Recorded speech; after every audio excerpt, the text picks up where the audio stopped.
So what y'all been up to, man? What y'all been doing? Man, I mean, I don't know if y'all seen on Instagram, but I've been out and about recently. Oh man, And I had a nice well, little vacation. well Went over traveled. across the Atlantic, bro. Taking Um, some heat for the gram. yeah, I had to. I had to let them know I was outside. But it was a fantastic time. I went to Spain and Portugal for the week. Stopped in Barcelona, Ibiza, and Lisbon, Portugal. And man, I cannot recommend those places more. It was a wonderful time. I went with a couple of the homies.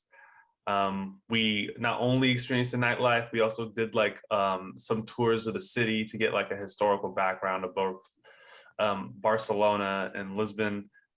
So more specifically with Barcelona, we learned about like the architect named Gaudi, who built the Basilica de La Sagrada Familia. So it's like the huge church located in one of the like the central locations of the city, and it was a really like breathtaking church with like crazy lights, like stained glass, and it was honestly like a sight to behold. And Ibiza was more just like a little party city. The little clubs were like closed down due to COVID, so we were mostly just bar hopping, but it was a really good time there too. And Lisbon was honestly the most poppin' city of all. The streets reminded me of SF. It like modeled SF with like the trolley system, the very hilly kind of interface to the city, as well as like the bridge that goes across. With like it was the same architect as the Golden Gate Bridge, which was like really cool. So we learned a little bit about the city. Went down to the like streets, but where we were at our Airbnb, like looking down, there were people pretty much out until like 3 a.m. in the morning, just kicking it because a lot of the clubs were closed, so people were just kicking in the streets. So it was a pretty chill time overall. What's that nightlife like in Spain? I heard it's crazy Oh down yeah. In Spain, it was really cool. Like in Barcelona, we're in a neighborhood called like the Gothic Center, there. and so it was basically a lot of like tall buildings and alleyways where there was like little bars and shops here.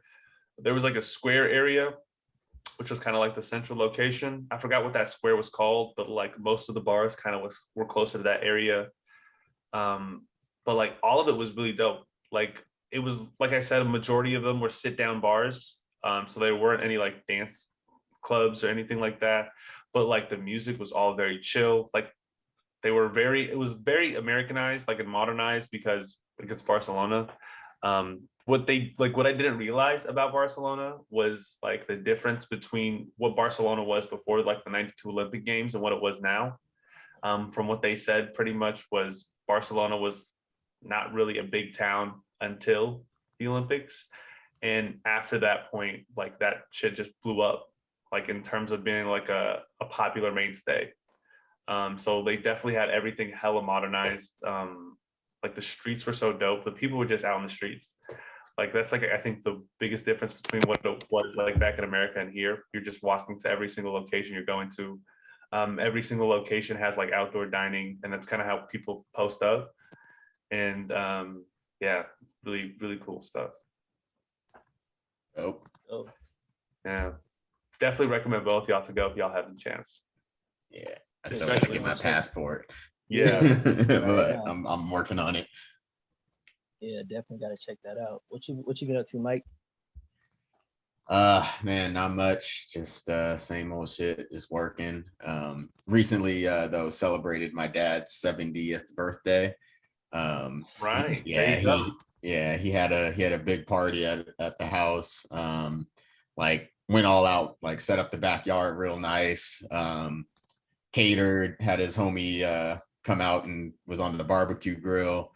Had a bartender, like it was huge. But yeah, that was a lot of fun. His like had a lot of family come through that I've never met before, like family from Memphis and Detroit. So that was really dope to finally like meet that side of my family, and get to know them. So yeah, really, it was a busy night, but yeah, I enjoyed it. It was a good time. Yeah, That's have to what's up. celebrate pops, man. That's crazy. Yeah, The yeah, it was truth. fun. Yeah, the truth. Hell yeah, um, that's cool. Yeah, I was I was low key out and about too. I was out with my grandpa in Colorado, hanging out with him. We took like little family pictures, me and my dad, my uncle, and my cousin. And yeah, we were just out in Colorado chilling. Went to Miami recently, hung out there for a little bit. You know, Miami was cool, but you know, it's like raining all the time. And, you know, I don't really like Florida like that, to be honest with you. But Yeah, I think yeah, it's overrated. yeah, I went deep sea fishing though. That was crazy. That was really, really crazy out in the Keys. We went for snapper, but like in certain places, you got to be really quick when you reel it up because sharks will come and eat your like fish as you're reeling it in. Oh shit. Yeah, so like this one dude, he caught a shark and like reeled it all the way into the boat. It was crazy. Damn. Yeah, man. Like a shark took one of my fish. I just go up. He's Gone. like, thank you. This is lit. Right. I was even. I feel like when the sharks see those boats come through, they know what time it is. They're like, Right, "Oh, it's good." It's feeding time. Sharks Right, and meadows, exactly.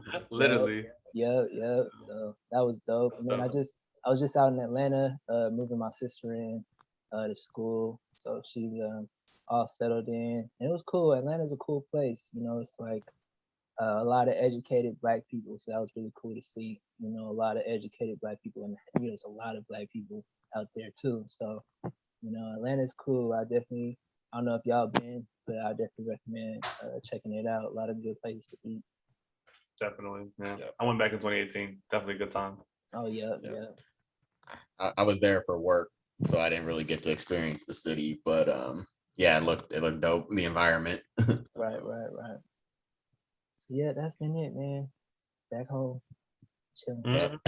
Back to normal life. Exactly. The summer, it feels like summer's almost over. People going back to school and stuff. So it feels like we're getting back into the habit of things. You know, football is right around the corner. Right. You know, basketball is right around the corner too, if we're really talking. Yeah. So it seems like we're back on our regular schedules. Yeah, we can talk some football next week. I think that would be for sure. We have some time. Yeah, we got some time for basketball. There's a lot of storylines. I think this year is going to be like the best season ever. Ever. Like full fans back. Yeah. Yeah, I think this is about to be the craziest season ever. Like not just full fans, but just like everyone seemingly coming in healthy. At least all like the stars are. So that's gonna be lit. You know, hopefully we get Clay back. We'll talk about that later. We'll talk about that. Once again, we back. This is the Mostly Bullshit podcast. Messing up the intro though. You gotta say oh shit, my bad. I forgot. We've been out for a month. It's been a minute. I'm Brandon. And I'm Solomon. Yep, and this is the well, we have been taking a little hiatus, but this will be the continuing weekly podcast, catch up between three ex-college roommates, where we talk about the world, politics, sports, life, stocks, relationships, everything above, but mostly we're bullshitting. So we're gonna start this week with Mike. We always start with Mike. Mike, what you got to talk about today? So I was gonna talk about Kendrick leaving TDE, but then it just came into my head. We recently got an email from Santa Clara. I don't know if you guys saw that email about the recent incident that happened. I think it was last year with a campus safety officer and a black faculty member. And as expected, Santa Clara came through with the bullshit. So for those of you that don't know, I think it was last year, one of our campus safety officers racially profiled a black faculty member and her family as they were entering their home on some on-campus housing. That faculty member then reported it to the university, and it became a pretty big deal for a while. Santa Clara sent out an email to all the alumni saying that they're investigating the issue, blah, blah, blah. But then just, I think it was a few days ago, they sent out another follow-up email essentially saying that they're not going to do shit about it and that they found no racial profiling involved and that the campus safety officers are now back and working on campus. And they have diversity So training. yeah, they got the diversity training, and now they're back on campus to help with their implicit bias. Yeah. So like, I don't know. I guess I had like, whenever that kind of stuff comes up, you have hope that, the right thing is going to happen. But then like, you just got to lower your expectations with Santa Clara University when it comes to that stuff. Did you read in the email that they say they're not going to do room searches anymore? Oh, they did say that? That's what I saw like in the email. I don't know if I misread it, but I saw in the email that they're not going to do room searches anymore. Like campus crazy. they can't rate rooms anymore. And I'm like, whoa, well, that's crazy. I mean, that's progress, I guess. But I mean, like, at the same time, all you really are doing is helping the white kids from getting caught up with their coke and shit. Exactly so like, but I guess if it benefits the black students as well, I guess that's it would have came in clutch for us. I know that. Right, because we're the ones being targeted. Yeah. God damn, crazy. And that's what, like, they do stupid stuff like that where, like, they say, okay, this is gonna help everyone, but really it's only gonna help, them in the long run. You know what I'm saying? People didn't get fired, but we're giving them diversity training.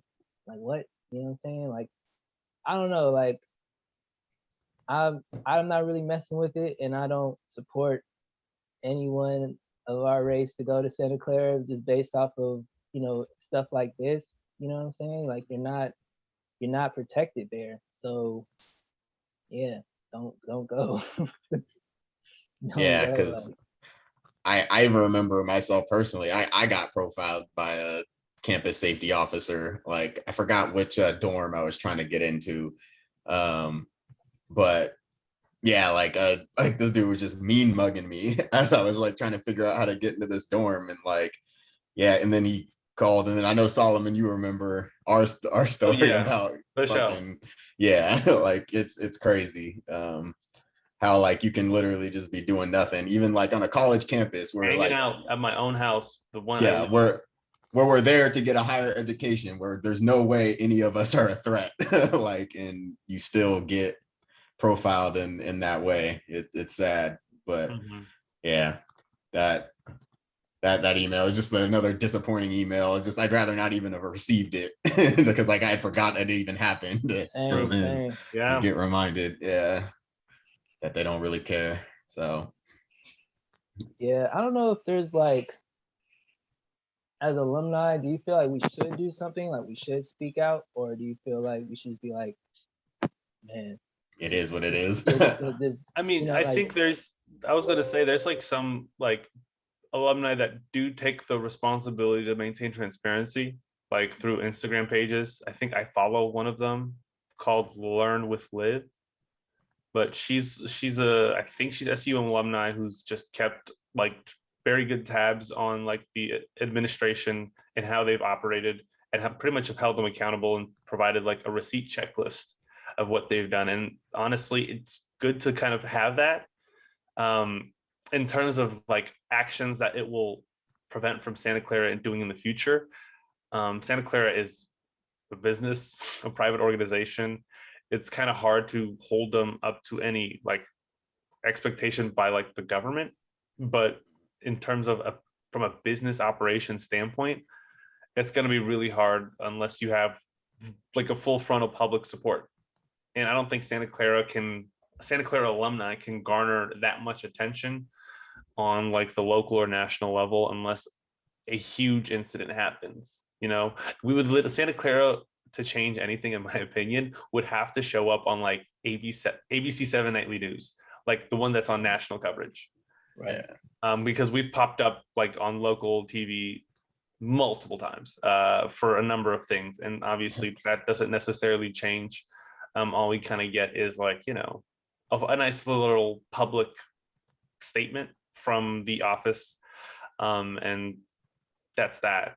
So yeah, I mean, it's a kind of a dire outlook in terms of how to move forward, but unless it gets that type of attention, I don't think anything will change. Yep.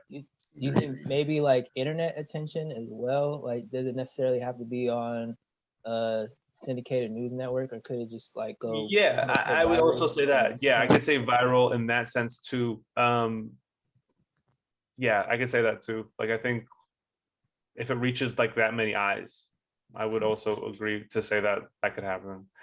But I'm not exactly sure if those types of stories kind of break virally. Yeah. So like I feel like, so also something that happened, the app Yik Yak is now back. Oh, really? You guys remember Yik Yak? Yeah. No. And obviously you remember that huge incident that also happened at Santa Clara. But that's like one of those, I feel like that's something that could have went viral, because that shit was wild that they said. It's only a matter of time if it's back. Yeah, like that, it's gonna get only a matter again. of time. Like, somebody's gonna say something stupid on that app. Yeah, like I feel like the only way they were able to bring it back, though, they had to have some kind of like censorship or filter on the app. But I mean, it's always hard to filter certain buzzwords. Yeah, you can't filter you can just everything. change the spelling. Yeah, right. So it's yeah, it's impossible to kind of stop that kind of thing. But like, if now, like, I feel like maybe back when we were in school, like I feel like things didn't necessarily, or maybe I just wasn't paying attention as closely, but like things didn't quite go as viral as quickly back then.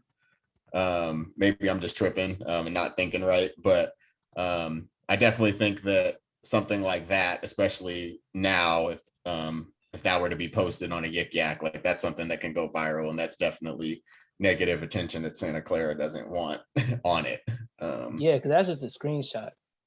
Yeah, it's that's like a this whole screenshot, thing is like you have to like provide context, and it's like a whole story. It was like a blog post that no one really wants to read. Yeah, I'm just like thinking about it just from like because you gotta like, in order to get it out, you gotta think about it from like an advertising standpoint and be like, all right, how could we make this consumable to like everybody, so that no one really has to like overthink about it. You know what I'm saying? They can really understand the message immediately. So yeah, I mean, hopefully, I don't want to say hopefully somebody does something stupid on your cat. You know what I'm saying? But like, I don't know, hopefully there's some people that or there's like something that we can show the world, you know, these types of injustices that happen on PWI campuses, you know, all over the country. I'm sure, you know, I'm sure we're not the only ones that experience this type of stuff. So it definitely, you know, will be cool to use the internet as a tool to enact change like it has been. And you know, I hope it happens. Yep.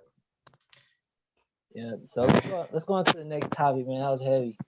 Yeah. It's about to get heavier now because we're gonna skip to Solomon. Solomon has something very interesting to Switching talk up about. the order today. Yeah, absolutely. Yeah, he's gonna get real deep.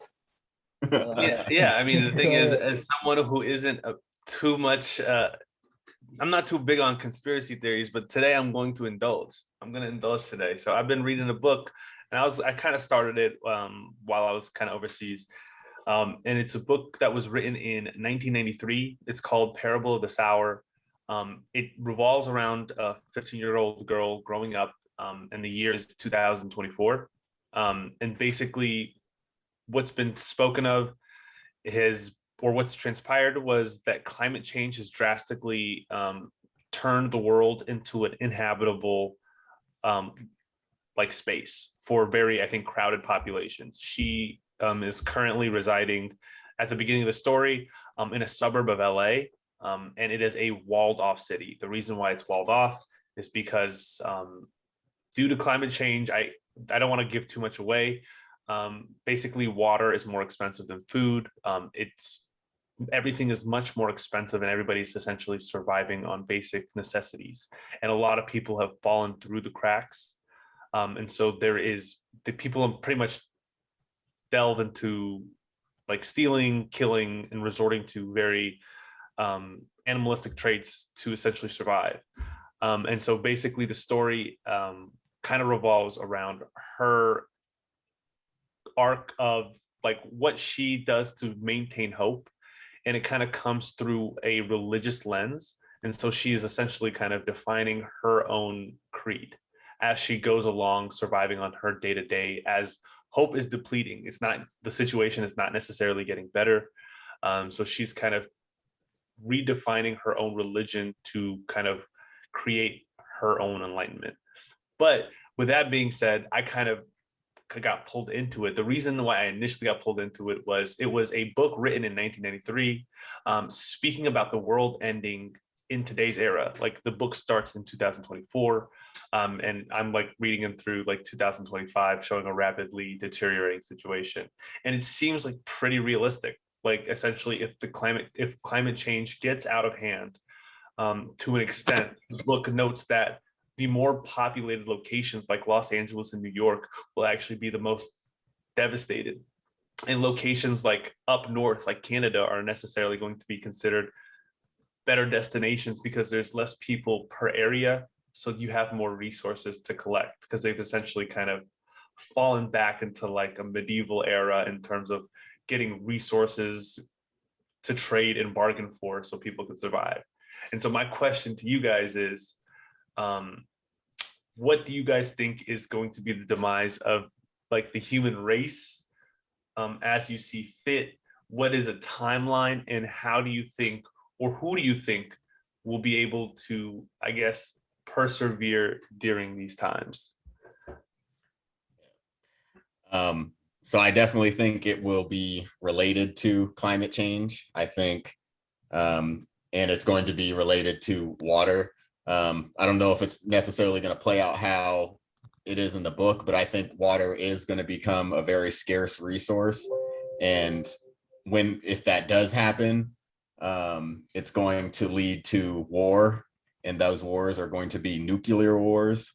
And it's going to, essentially, it's going to be a nuclear World War III. It's just going to be a nuclear warfare, and it's going to end everything. You think it's going to end everything? Like there's not going to be any like life past that, or there's just going to be people living in the ruins? I feel like, I mean, obviously some people will survive, but like I think it'll just kind of create a complete like reset of society. Obviously, like a lot of people, even if they do survive, they're going to have some kind of radiation poisoning. But we'll definitely be mutating into some sort of alien type then. Yeah, like some crazy shit. But like, yeah, I feel like the end of the world is going to be related to yes, lack of water, which then causes nuclear warfare. All right, for sure. Brandon, what are you thinking? I think that the human race will continue on forever. We will leave this planet, and we're gonna leave the planet. Yeah, before something bad like that happens, we'll be able to leave the planet.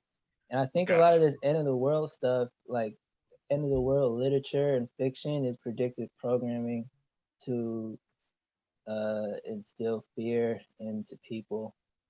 But I don't think that those are our fears necessarily. There's just fears that other people may have. But to put that on everyone in the world, like that's what they're thinking about, is kind of crazy to me. Yeah, I don't know. Like, I just feel like it's a lot of like predictive programming within our society to make us dependent upon certain things or expect certain things to happen.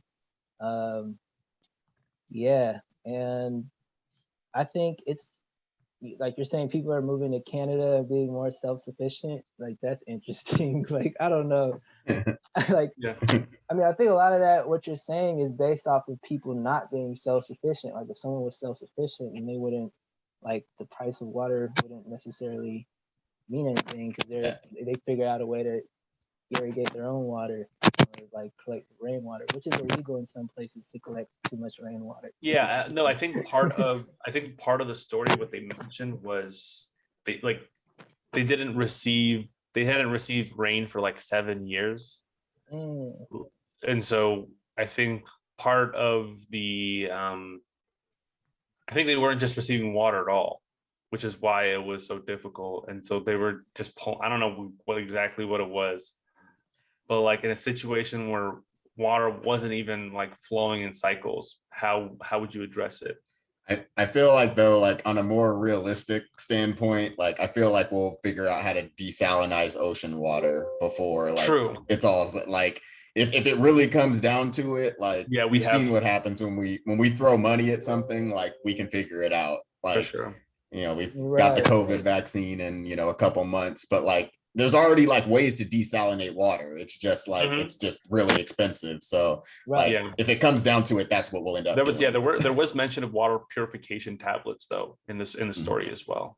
I think we can do a lot of this stuff. It's just that the fact that we put monetary value on it is what's like stopping it from happening. People are like greedy about who gets credit and how much money they get from doing this type of work.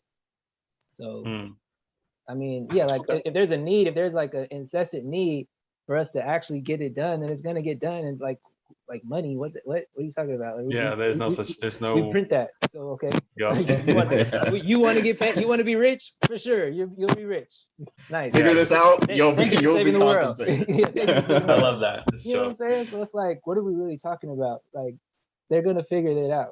So you're saying so for every instance, because you're saying that people will persevere regardless of situation, and so I guess what I want to flip it. If it's about survival, then yeah, like why would anyone want to die? Like why? I don't understand. No, I understand that. I understand that. What I'm saying is in situations where there are drastic changes to like the infrastructure that like holds everybody, like because people kind of lean on the infrastructures of like water and food distribution to survive. Isn't that survival is adaptation? Yeah, but what I'm saying is if there's a drastic like cut off of this infrastructure to those people, will people survive? Adaptation. Like not everybody's built for that. You can't, like what I'm saying is adaptation happens in a gradual fashion. When you cut off like an infrastructure, like if you consider like a suburban LA family like that's in the upper middle class who's gone to Whole Foods their entire life, and all of a sudden, like what I'm saying is like if there was something that occurred within nature that prevented the water infrastructure and food infrastructure in America to shut down overnight without warning, like would families adapt? Like what would actually happen? If you live in Canada and you're saying people in Canada are used to being more self-sufficient. So I mean, it's just like, then yeah, like that's not what I'm saying. That's not what I'm saying. What I'm saying is in the natural selection takes place. Yes. But so it's like people. So it's like people who like fucking hunt and shit, they'll be fine. Like they're like if it were to just happen overnight, people who are hunters that like know how to go out and find their own food, like those people will be perfectly fine. But me, like I don't know what I'm gonna do. Like I guess I can try to figure it out how to hunt, like and shit, but like it's gonna take a while. Like I'm not just gonna walk outside and just figure it out. Like it's gonna be weeks to months before I like actually get it down. It might be your kids, as long as you reproduce, they'll figure it out. So that's what I'm saying. Will the human race like go away? No. Yeah. No. The only thing that's ending the human race is when the sun blows up. There's no stopping that, but that's billions of years away. Or if people are really like suicidal, if people are really that suicidal and want to start a nuclear war, then yeah, I think that's the only way that the human race will go away. If people are like suicidal. I mean, all it takes is two crazy ass dictators, bro. That's all it takes. I don't even think it takes that, bro. I don't even think it takes that. Like against the world, two crazy ass dictators against the entire world. I don't know.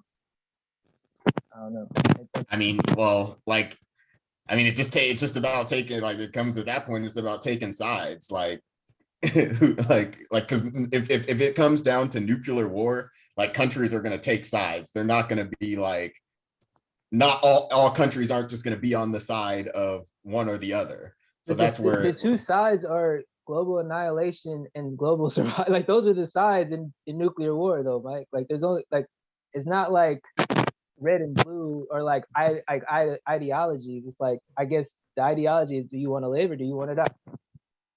I don't know. Some crazy cult some dictator could take over. Some crazy cult is it going to be enough? Is it going to be enough people that don't want to live to blow up the world? To support blowing up the world. Yeah, I think you have a good point there, Brandon. I have a hard time believing that people would do that. But like it's possible that like like I said, I don't think the entire population will be wiped out, but like a significant portion of it would. That might happen, but will the entire human race be destroyed? No. That will never happen, I don't think. Unless the Earth becomes uninhabitable and we haven't figured out how to get off of it yet. In like 5 billion years. I mean, it could be a couple of 100 to 1,000. Well, I mean, that's true. Like, we don't really understand the effects of solar flares on like technology, and that could happen a lot sooner than the sun blowing up. So yeah. Well, I think the human race will survive for a very long time, but like we shouldn't get so cocky to believe that we're invincible and like Earth won't just shake us off if shit gets bad. Yeah. Because there have been like just throughout this, I mean, obviously it's been billions, hundreds of millions and billions of years, but there's been mass extinctions of the Earth just like going through crazy climate changes. Yeah. And like there's really nothing we can do about it. Natural disasters as well, where there's no warnings to these natural disasters. I mean, with earthquakes, we have like, what is it? A minute? Yeah, if another meteor comes and hits Earth, like with the dinosaurs, like what do we do then? Like, well, I think with meteors, there's trajectories. We would blow it up. We were Armageddon that mode. You're gonna blow up a meteor the size of fucking Texas. Like, what? We don't have any missiles that are capable of doing that. We'd be able to see it way before it gets here. Hopefully. But like, just because you can see it, like, how are you gonna prepare for a meteor the size of Texas coming for Earth? Like, what can we do about that? You have to send a rocket with hella nukes on it. It's not gonna be enough. I doubt that'd be enough. I'm not sure. The size of Texas, like, you know how big Texas is? Like, right. Like think about it. Like, our nukes were able to blow up. But we could blow up Texas right now with all of our nukes. Like all of them. Yeah, that's what I'm saying. Yeah, but like it's not like you're actually blowing. It's not like you're blowing it to bits, though. You're blowing up, like, you're putting craters in it, but you're not actually blowing up the entire mass of the meteor. Like you know what I'm saying? Like you're gonna we're gonna blow a few craters in that meteor, but we're not gonna actually like stop it from coming. Could you change its trajectory to that initiative? Shit, if that meteor is probably traveling at like fucking 100,000 meters per second or whatever, how fast meteors travel, like if that thing has that much momentum, I don't think there's much we can do to change its trajectory. Like if it's that massive and it's going that fast, like I don't think there's much. I mean, maybe it would take literally, I don't know, the entire world. Like, I mean, obviously, like that's something that brings the entire world together to figure out, but like that's still a very tall task to stop something like that. It's that or everyone dies. I mean, I don't know. But I mean, it's the way you're saying it, Brandon, is so funny, bro. I'm just saying. But it's still a tall task. Like we can barely fucking get to the fucking moon. Like so, and we're gonna blow up something the size of Texas with our missiles. Like, not to mention that, like I don't know. Elon Musk can get to the moon. I mean, we can get to the moon, but what I'm saying is, like, just space travel in general is still a very difficult task for us. Like, it's not easy. But I mean, maybe by that time, when a meteor actually does come. But if a meteor the size of Texas is heading towards us, like if it's like, I don't know, 10 years away, I don't think we'd be able to adapt to it and stop it. Yeah, but that's just me. Conspiracy theory. Natural we went down the rabbit hole. And end the world as well. Yeah. All right, let's go on to the next topic. Yeah, for sure. Speaking on Elon Musk, he just announced that he's going to come out with a Tesla Android, AI robot that will take away mundane tasks from people. So anything like picking up a box or probably like audits or something like that. I don't know what else, maybe serving food. I think he was also saying that the robots were gonna drive cars to do like deliveries and such. So things like that, like people, basically a lot of people within like the gig economy could potentially lose their jobs to these AI bots, which is really worrisome, I guess. But, it's expected because that's where technology is going. We're trying to make life easier on people, but when you're taking away that whole economy where people are able to support themselves, especially when they're losing their jobs due to natural disasters like COVID or a flood or a hurricane or something. Just anything could necessarily happen where people are now really reliant upon these gig economy jobs. Now that they're going away, what do you guys think is like the long-term impact of that? Like, do we need something like stimulus checks? You know what I'm saying? to keep people, like, is that going to be a thing in the future to keep people afloat now that we're going away? Like sort of the Andrew Yang thing that he introduced, where we need to give people $1,000 a month because a lot of these meaningless jobs that they're doing to stay afloat are going to go away. They're going to be replaced by robots.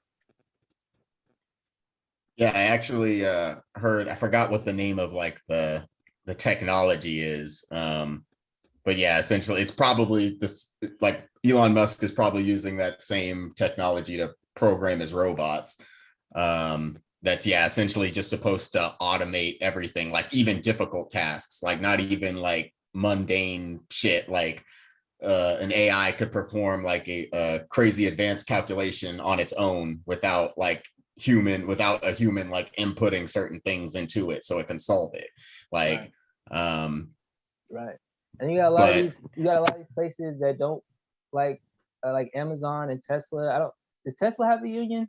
I don't know. I know Amazon doesn't have a union for their employees. So like they're gonna just replace all their employees. Like quickly. You know what I'm saying? This is R&D for their own internal purposes. Right. No other purpose. Yeah, I'm sure Tesla is gonna get rid of all his employees and use his robots to make his car. Yeah, I think like honestly, with the way like kind of capitalism is moving in terms of like more centrally, like big companies are taking more of the pot. Like labor unions will kind of dwindle and diminish over time because that's essentially how power structures work. If they retain more of the power, legal battles won't be fair kind of going down the line. And so it may be, I mean, an elongated battle just based on like labor protection laws, but I think over time you can erode them. And I think that's what it may come to eventually, if they're able to kind of work within like certain regulations, because essentially if you work at an at-will company, they can essentially just say, at this time, we don't need your work anymore. And they could probably get away with it as long as the lawyers tell them this is like the right move.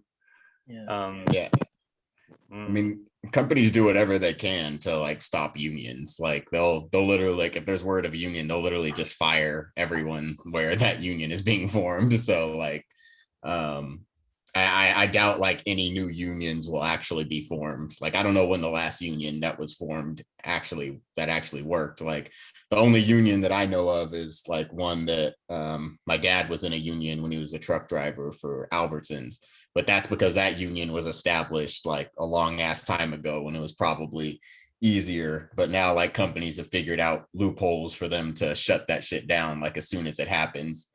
I think I was going to say the only successful unions that I know work under government, because the government is like a publicly viewed enterprise.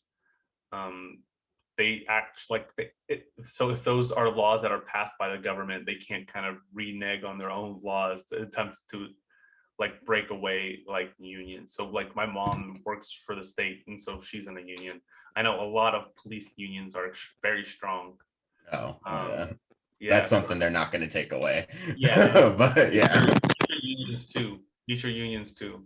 I know are pretty strong. So a lot of government-based things. But yeah, these are all unions though that have been around for a very long time. Like I was just going to say, and they're government.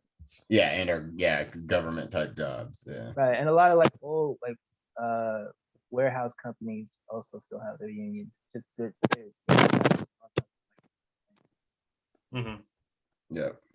yeah, but man, it's gonna be crazy, man. Like, and I wonder, if there's gonna be like discrimination against the robots. They always talk about in the movies, like like Star Wars, like people hate like getting their like tasks done by a robot because it's not done right or whatever. It's not like personable or whatever. I wonder if people will have that sort of discrimination. Like, I guess the consumer, like, oh, well, I want a person to do this because I need things done a specific way, because we're all different. We all have different specifications, and that's what's great about working with a person, is that they're able to understand nuance. And I don't know if you'll be able to program that within a robot. Well, maybe you will.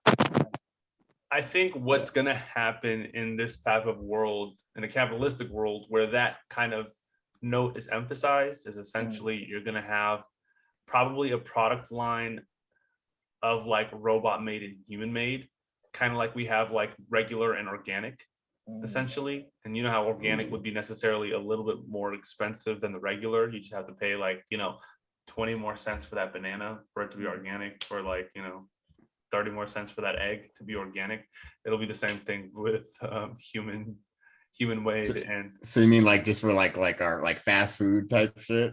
Yeah, or exactly. Like, exactly. Because I mean, a lot of our shit is already like fucking, I don't know, just like like canned soda, like that's all automated. There's a bunch of like pretty much a lot of the products that we use are just already like automated, made by robots. I mean, humans still have to be involved, obviously, to like ship those products or just like kind of oversee, but you don't need as many humans for it to happen.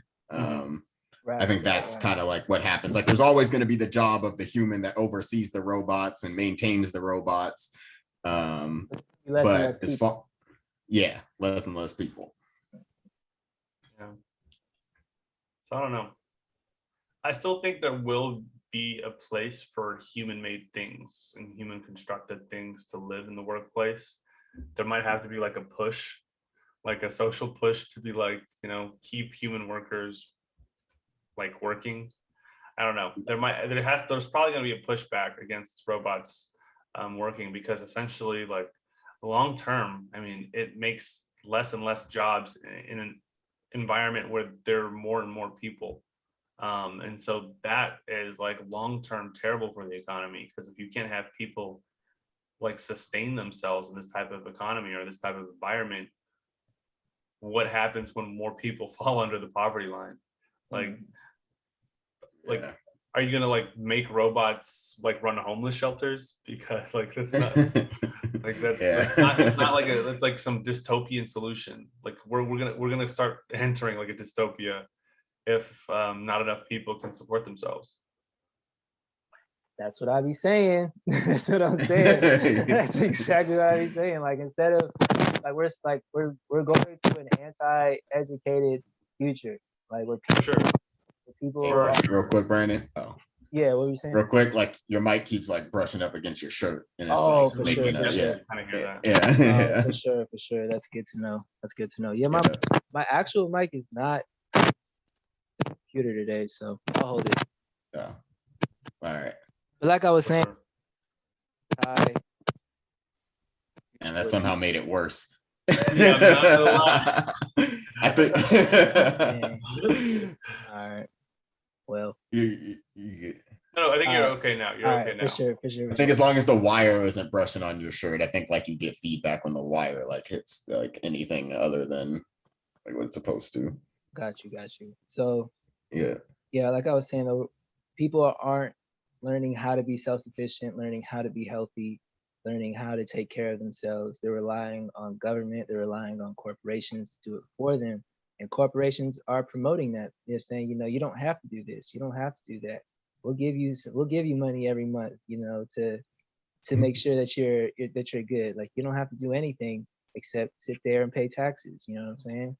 Or sit there and pay your sales tax and your income tax, and pay a premium on these certain items. But I don't know if that's the way to go. If you want to, not be a victim to this dystopian future that we're going into, you know what I mean? Mhm. But I mean, at the same time, so like you're saying, like sustain yourself. So you mean like grow your own food and shit like that? You don't necessarily have to grow your own food, but just support people who grow food, that you know who grow food. You know what I'm saying? Or like find a local farmer, or um, I don't know, like just support people, like smaller businesses that are doing things the right way, I guess, and not doing things in mass just to. I see. I mean, well, I guess the only problem I see with that, yeah, I mean, you'll need more and more small businesses, because the small business won't be able to sustain the masses, especially in dense populations. Um, like I don't know if like just in like where I live, Rancho Cucamonga, like I don't know of any like local farmer that would be able to sustain the entire city with the food that they grow. I don't even know if we have a farm here, or if there's any land, or if the land's even good for growing products or anything like that, or like the things that we would need to survive. I mean, we can grow potatoes and I guess survive on potatoes for forever, but like I just feel like that's a bit difficult, and it becomes hard, especially for people who don't even have land, that don't own land. Like how are they gonna grow food if they don't own the land, if they're living in just like an apartment building? I mean, you can try to grow food just like in small pots, but that's not going to be enough to actually sustain you for the long run, you know? So it's difficult I to totally agree do. with Mike here. And I was just going to add on to that. Like, I think people worked in that type of environment when there were smaller groups. So when there were smaller groups, there was someone who did like the crops for the entire like village. There was somebody who did another job. But when you kind of go to the extent of the US, where there's like I don't know how many millions of people, hundreds of millions of people, you can't rely on those types of farmers to sustain, like individual independent farmers to sustain a whole country made of hundreds of millions of people, which is why we had to move towards this type of infrastructure that we have with like all these farms in the Midwest. Just mass producing food. Yeah. And I think it's that, importing food like as right, well, like our fruits and shit. that there's hundreds of millions of people that needs to be I can't hear you, Brandon. You're cutting out. Damn it. All right, hold on. Hello. Wait, can you talk again? Y'all can hear me? Yeah, it's better. Yeah. I think, or a little better. Hello. Yep. Hey. I can hear you. Damn. I can hear you. I can Now hear we you, can't but hear I don't us. think you hear us. Yeah. All right. Y'all hear But me yeah, now? like Yeah. Yep, I can hear you. Yeah. For sure. I was just saying though, it's not that there's hundreds of millions of people that need to be supported. It's that there's hundreds of millions of people that want everything that need to be supported. I see what you're saying. So people have to learn to survive on just like the bare minimum. Like, so you're saying like just their necessities. So or just what's local, and just understand that anything else is a luxury. And just like, I don't know, like it's because we're trying to provide this American dream, cookie cutter American dream to everyone, this idealistic way of living to everyone, that's not sustainable. So, but what, like, the thing is, all that needs to be done for that to happen is just cut like shipping lines and stuff like that. Like, in terms of like, you're just saying that things that are created somewhere else shouldn't be shipped to other locations. Or it needs to be a luxury to ship them to another location. It needs to provide a sustainable amount of income for that location. Yeah, but like I would kind of argue with like the opposite side of it. Like, what about the growers? Like, if I'm in Gilroy and I produce like the garlic production for the entire world, like they need to pay extra. Huh? They already are. They're right.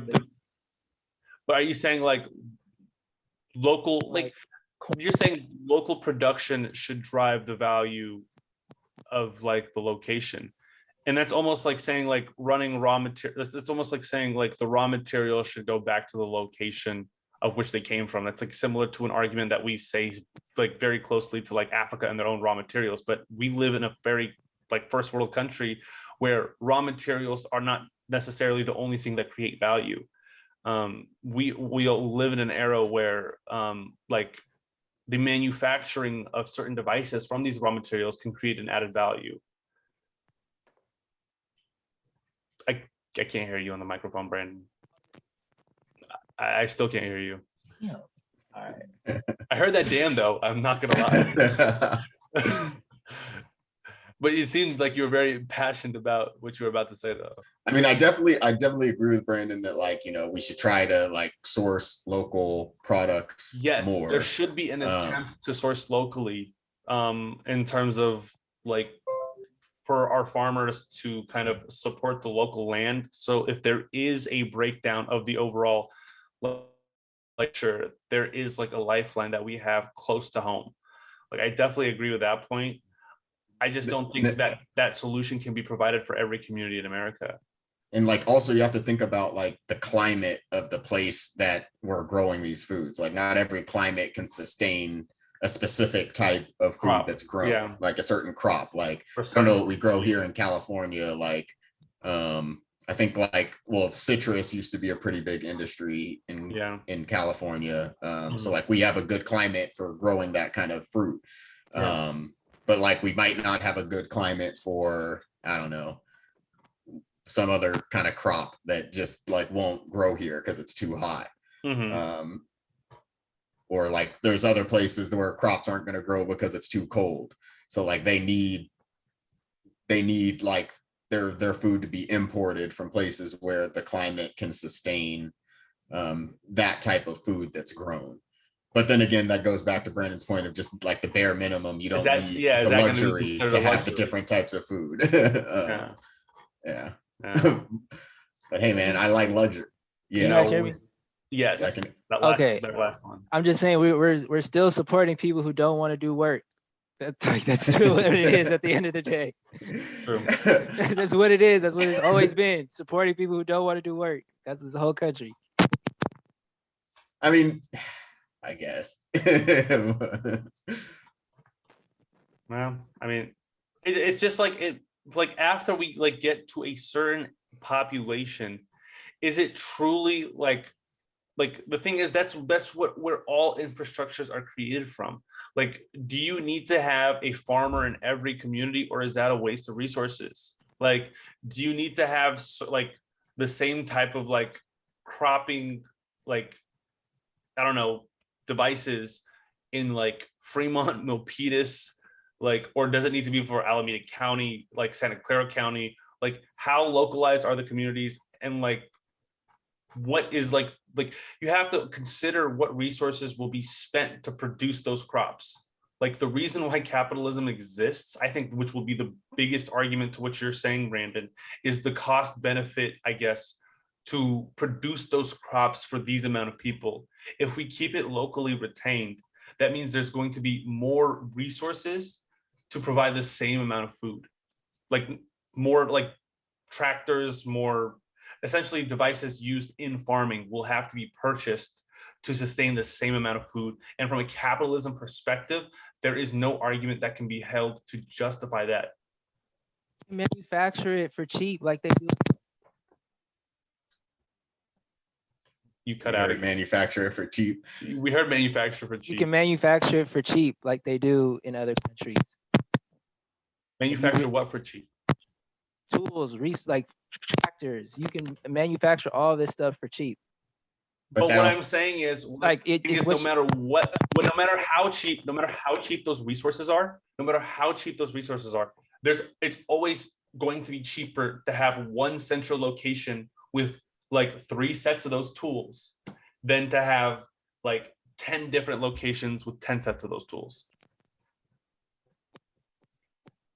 I didn't hear that. You disagree that like those like the thing is, what I'm trying to say is like those 3 sets of the tools, if like used frequently enough, will be able to provide for those 10 communities. Is that the case, or do you not think that would be the case? Or do you just think those 10 sets of devices in those 10 individual regions will be able to have the same cost as those like 3 sets. That part. I mean, I guess like if that's how you see it, like, but it just has to be like, I guess, proven. I mean, that's kind of, in a capitalistic society, it kind of makes it okay. There has been man, I can't hear anything right now. I'm not gonna lie to you. Damn. But yeah. Yeah, I just for me, for my side of it, I just have a hard time seeing that kind of happen that way, because you need to have like deeper driving forces than capitalism to kind of make this move. Because like, Can y'all hear me again? yes, much All right, clearer yeah. now. Cool. No, I was just saying, yeah, you're right. In a capitalistic society, it does not work, but in a communist society, it works. Yeah, like that's what I was actually gonna bring it back to with Andrew Yang, like in that like Social UBI. society, it works. Yeah, exactly. Like literally the reason why people are shying away from that is because they don't want to be called communists. They don't want to kind of have they don't want to be like, they don't want to tie universal income. The thing is, this universal income is literally a result of like this capitalistic after society. Like, Right. It's not necessarily as a result of changing towards communism. So I think that's where people kind of have those types of policies mixed up. Right. But in terms of like a communist policy, which is pretty much what would need to be implemented for that type of like local regional farming to occur, because that's essentially what would evenly distribute like those food resources, like the profits from those resources to kind of go back into the communities. Like that's what would need to happen. Like you need to have to change the ideals of the country to implement this, because it does not make sense from a business perspective. Right, but people don't want to monitor other people's level of finesse in this country. Yeah, they're definitely not, because there's leisure to this. Right. There's leisure to this life. Exactly. So if you want to just keep supporting people, that's what, to me, that's what capitalism is. But I don't know. And I think China is, in the long run, gonna they're making moves in the long run. I feel you. They are. So yeah, I don't know if this whole system will work for a while, because it really hasn't in the past. Mm-hmm. So yeah, it's only been around for about what, I don't know, 300 years. I mean, in this landmass, but prior to that, no, it was. I mean, longer. yeah. Like, was it the Roman Empire? Well, who started? I mean, I would say like the British Empire was like, I don't know. I mean, it actually started like, money. No, yeah. I don't want to get into that. Yeah, but what I'm saying is like money like using money as a medium initiated capitalism. Like no matter like, but who started it, I don't want to get into that. For sure. I get that. I will leave that to another time in another place, because I feel like we're attempting to wrap up. I don't want to open that rabbit hole now. No. That is canceled. Okay. Word. Okay. Damn, really? But yeah, so that was cool. Do you guys want to still talk about Kendrick? His last album with TDE? I'll be down. I'm down. Yeah, I thought that was really cool that he's doing that. I saw this one other rapper talk about it on like an IG live. He was like, he's kind of going out like Jordan did, just like in your prime. Can't say nothing about him being the GOAT or not. You know what I mean? Yeah, just like humble. Right, like, humble, I'm here. just like, hey. But also, this next album has to be fire. I think it's gonna be so fire because it's his last album. Like he's probably just gonna say some wild stuff on this album, just like not care. And I think like the craziest thing of all rappers, I actually believe Kendrick when he says he's done. I don't think it's a gimmick. Like I don't think it's like Eminem when he said he's done. I don't think it's like Jay-Z when he said he was done. Right. Like, but he said last album with TDE, so that doesn't mean it's his, like he could release an album independently if he wanted to. There's always a loophole. Yeah, but like there is the potential it's his last album, and like I can see damn, that. like if it is, like man, yeah. I think he'll still do music. I think he'll still do music on like an Andre 3000 type of thing. Yeah. Come around once every 5 years on a verse that nobody even heard of coming. Right. Yeah. Exactly. And then he has so much money though. Too. He could start his own label.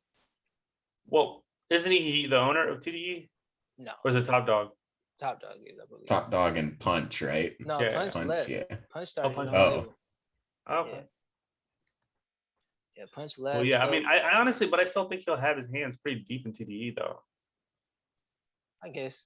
Yeah, so. like I'm sure he'll still work with the artists, like the visionary, the future, like the strategic purposes. I honestly believe that. Like, I mean, there may be some like hesitation because of like how the Isaiah, like I'm not sure, like how the Isaiah situation played out. I'm not sure what, like, I don't know if Kendrick had anything to do with it, but I'm not sure. All right, so what happened with that? Because like I saw Brandon say that they had some kind of disagreement or something. Like, what's the? Oh yeah, I'd love to have more context to that, Brandon, if you could provide it. But from what I saw, it was just like I think the outlook of TDE and who was going to be kind of driving that force was there was a dispute about that, and I think it was like going to be there was like a bag holding moment for Kendrick in terms of like not passing the baton to Isaiah Rashad in terms of like this is all my speculation. Did you read something about that? This is all my speculation. No. I was just repeating your speculation that you spoke to us. Okay, that's all I'm doing. Yeah. It just seems like Isaiah Rashad is a very interesting character that they understand has a large fan base that really supports him. That is really down and dedicated to him. And I think they were trying to promote that in some way, but like I said, Isaiah is a really interesting character where it takes him a long time to make music. And I don't know. It just seemed like they were having a lot of trouble, like because I saw like an interview where he was talking about how he almost got kicked out of TDE at one point, just because of those pressures from the label and him not being able to meet those pressures.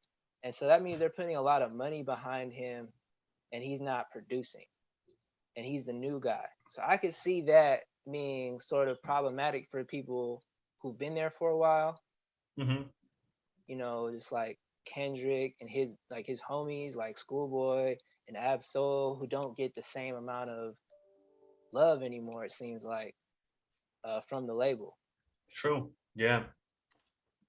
The Schoolboy get no love right now. Right. So they put more emphasis on Isaiah Rashad and SZA, who might not technically be as talented as the other, you know what I'm saying, as J-Rock and Ab-Soul. She's definitely where the money's at, though. Like, but she has appeal, and she's making money. That she's definitely. And she has the fans. She has the dedicated fans. In top 200 nearly since it has dropped. So there's no argument against why they back SZA. I think it's more of a question of why they back Isaiah Rashad. Right, but SZA doesn't really release a lot of music either.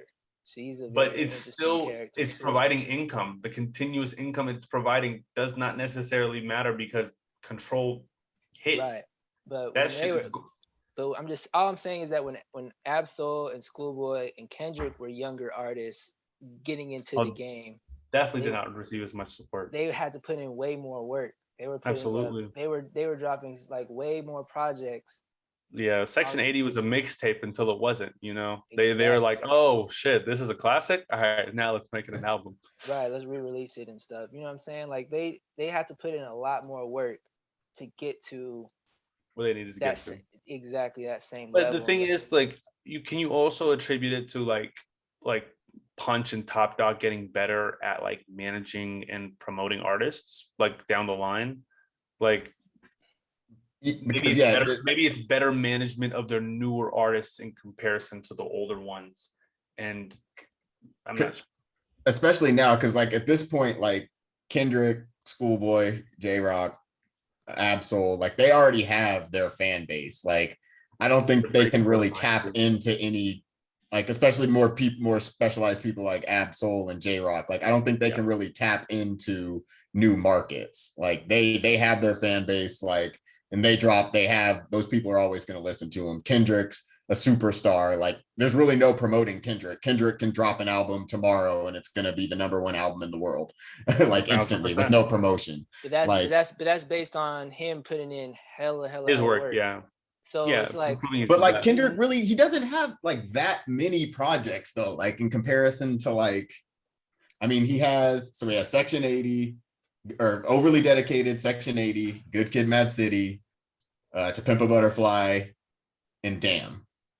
So that's 5 albums. He also has Black Panther, Untitled, Unmastered. Okay, Untitled, Unmastered. Hella features. But hella features. Don't put 8 up for hella features. Yeah, hella features. Like with features, he gonna put up hella features. Hella features. That's true. He does have features. But that's because like, but are not people just features? like, he got like Forever, and like he got like iconic features. He does have iconic features. But like, are people looking for Isaiah Rashad to be featured on their song? Like, is that the thing? Like, everybody wants a Kendrick verse because Kendrick is fucking Kendrick. But like, do people really want Isaiah Rashad on their song? That's my point. Which is maybe why they're pushing Isaiah Rashad more. Because I mean, they're pushing him, but but he doesn't have the talent to support the effort.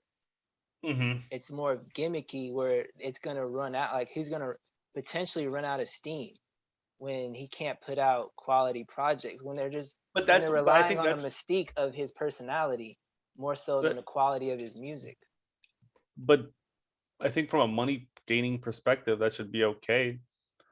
I mean, he has 3 albums. Like that's like for as long as he's been in the game. Like I mean, I don't know how long he's been in TDE, but like how many albums did Kendrick have? The first album is a mixtape though.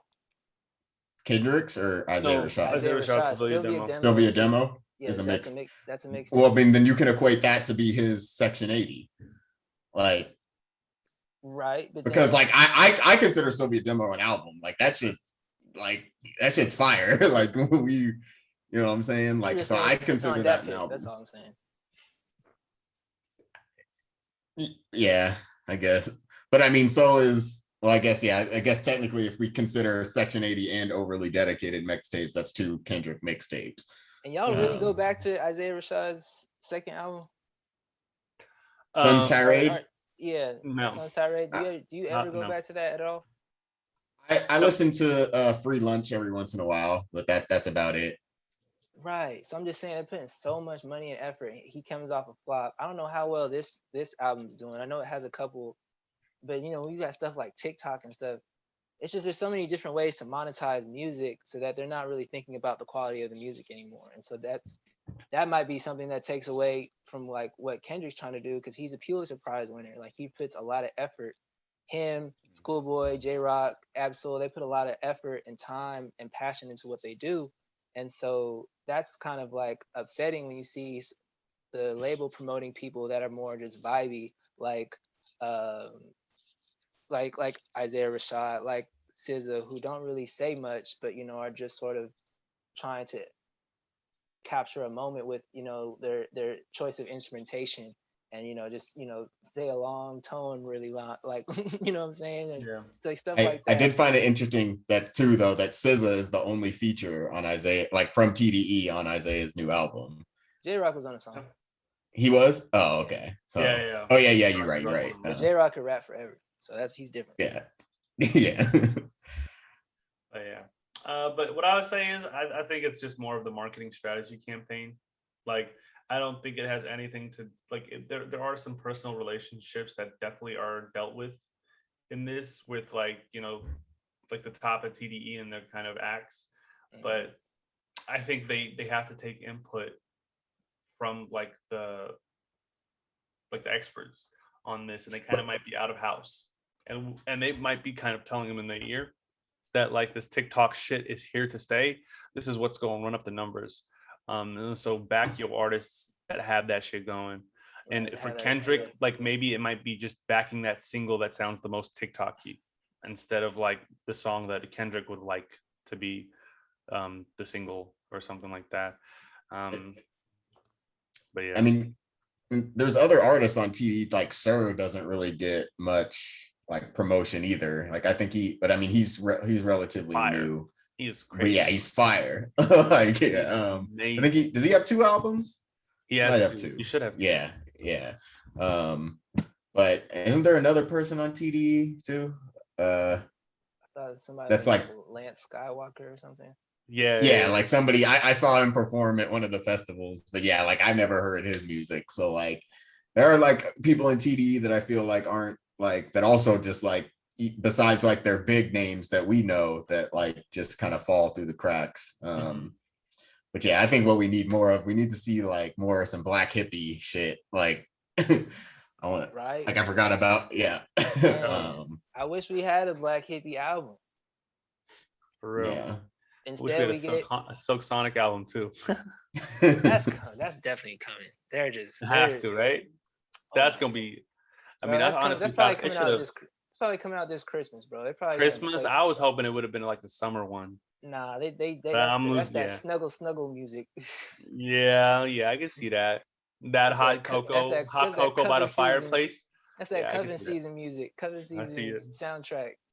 1000%. You gotta wear a coat where it's listening. a peacoat. Hilarious. Hilarious. Wear a coat, listen to that music, bro. Hell no. I think that's definitely coming. I forgot about Reason. I fuck with Reason. Yeah. And Zakari was the other guy. Yeah. They don't get promoted. You know what I'm saying? Yeah. And it's like, and that's what's so crazy about a guy like Kendrick is that he understood how to sort of do both. How to be with that Damn album. He was like, oh man, like if I simplify what I say but still get my point across, like I could really reach people. Like that's crazy. I was like, this dude. He dumbed it down. Man. He dumbed it down just so he can get like, but still was able to like maintain like that level of quality. Is just crazy. Authenticity. Yeah, man. Crazy. Oh. Well, yeah. I mean, for me personally, I think I'm still excited for Kendrick's last album. I think his legacy will never be doubted by hip hop fans worldwide, and I'm excited to hear it. I'm excited. I'm not sure do we have a release date yet? Nah. I feel like it's just gonna be it's gonna drop out of nowhere. True. It's gonna be one of those. I just hope it drops.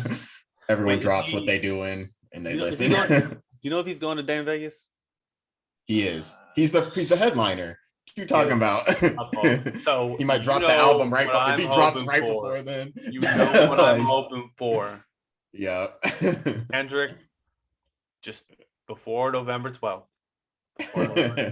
That seems likely. That seems very likely. It does. Remember last year who dropped last year? He said he was gonna drop. Oh yeah, he did say both him and J. Cole said they was gonna drop, bro. Yeah. J. Cole eventually did, but yeah, Kendrick was supposed to be back in 2020 and didn't hear shit. But like, I mean, No. What I'm most excited about with Kendrick, and this is shout out to, rest in peace, Kobe. It's his birthday today. Yeah. What I'm most excited about is see what he does after music. Just the opportunities that he'll be able to provide to people. Just the different avenues he'll be able to explore within his creativity.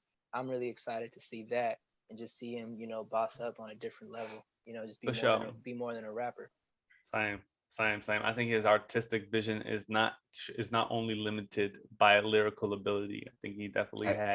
I could see him like directing some or like getting into like movies, like director type shit, like some short films, some shit like that. I like that. Write a movie or something that might be crazy. For sure. Yeah. I mean, Good Kid, Mad City is a movie. You know what I'm saying? Yeah, literally can just like base like. You already got it written. Then a right, then a left, and then another right. Just another day with the homies. Bro, imagine that scene playing out with the cops Right. woo, woo, right behind you. Damn, that'd be dope. Excited. Yep. For sure. But All right, man. I think we'll end it there. This is nice. Yeah, It was good to be back, bro. I missed this. I missed y'all. It was definitely feeling good to kind of get back to things. Yeah, you gotta get back to it. You know, summer's over. We back to the grind. You know, we paper chasing. So gotta get it. Gotta get it. All right, Yep. well, I'll catch y'all later. Yep. Y'all be smooth. And until next week, this has been the Mostly Bullshitting Podcast. Peace. Peace.